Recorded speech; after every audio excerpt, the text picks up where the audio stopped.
An ambitious and ruthless leader, the human male from Lexru, Orson Krennic rose to the Director of Advanced Weapons and Research of the Imperial Security Bureau, known as the architect of the DS-1 Orbital Battle Station. In his early life, his brilliance earned him a place in the Brental Futures program at the age of 15, 17 years before the rise of the Empire. The Futures program was an educational institute meant to incubate developing prodigies to their fields of expertise, and young Krennic's listed area of excellence was architecture. At the Futures program, he befriended a student named Galen Urso, who would one day be an asset to the creation of the Orbital Battle Station.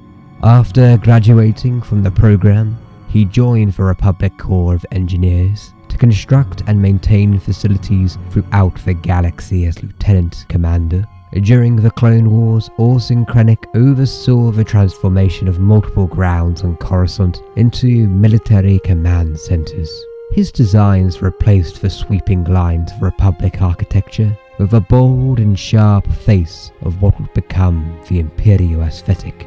In the first year of the Clone Wars, Krennic became a member of the Republic Strategic Advisory Cell, involved in the top-secret meeting I am now allowed to share to you from the authorization of Compnor.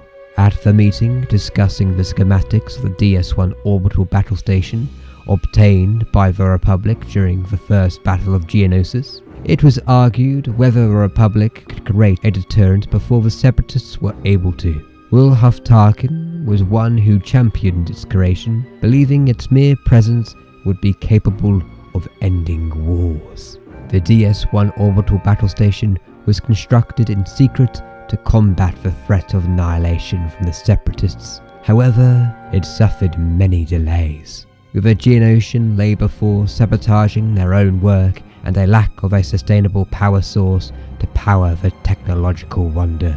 By the time any progress was made, the Clone Wars had ended, and the Republic was now the Galactic Empire.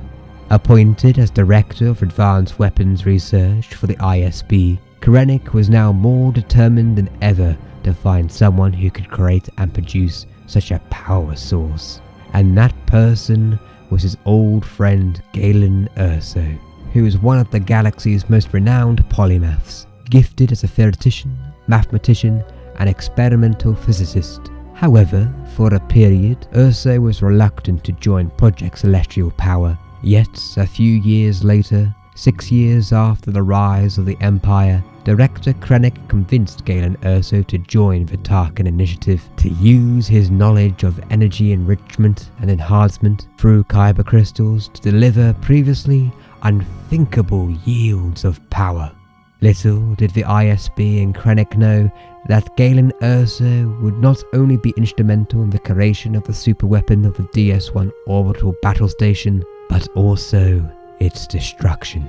19 years after the rise of the Empire, the battle station had finished construction, 22 years in development. The final preparations were made in installing the dish powered by the kyber crystals from Galen Urso. The superweapon was tested at an undisclosed location under the audience of Grand Moff Tarkin, Director Krennic, and over a dozen Imperial officials. With a successful test of a single reactor ignition, the blast exceeded Tarkin's expectations. Impressed by its power, Grand Moff Tarkin announced that he would be taking command of the battle station he had spoke of over 2 decades ago, effective immediately. Displeased, Krennic openly challenged Tarkin, yet the Grand Moff deflected his words and called out the director for his incompetence, while revealing that rumors of the battle stations were leaked by a defecting pilot who'd gained the information on the Imperial facility on Iadu, all on the director's watch. Determined to find the rebel collaborator, Krennic arranged a meeting with the Tarkin Initiative scientists led by Galen Urso on Iadu. It was then when Krennic discovered he had been betrayed by his oldest friend, Galen Urso. However, his revelation was interrupted by a bombardment of X-Wings of the Rebel Alliance. In that ambush, Galen was killed and Krennic fled to the Imperial Security Complex on Scarif, demanding that all of Galen Erso's dispatches and transmissions he had ever sent to be called up for inspection immediately after learning that the DS1 plans could be vulnerable. However, it was too late. During the investigation, explosions erupted across Scarif, revealing the rebel infiltration team planetside, followed by an attacking a rebel fleet led by Admiral Radis on his flagship the Profundity.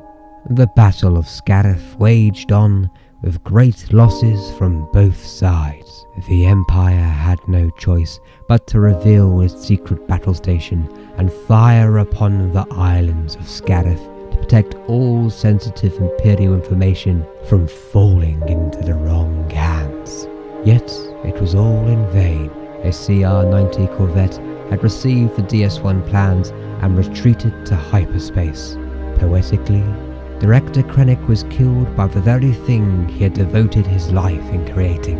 If he had focused more in synergizing with his peers such as Grand Moff Tarkin, instead of being the volatile, ambitious officer he was, he may have been able to stop Galen Erso's betrayal earlier, saving himself and the million Imperial lives aboard the Death Star during the Battle of Yavin.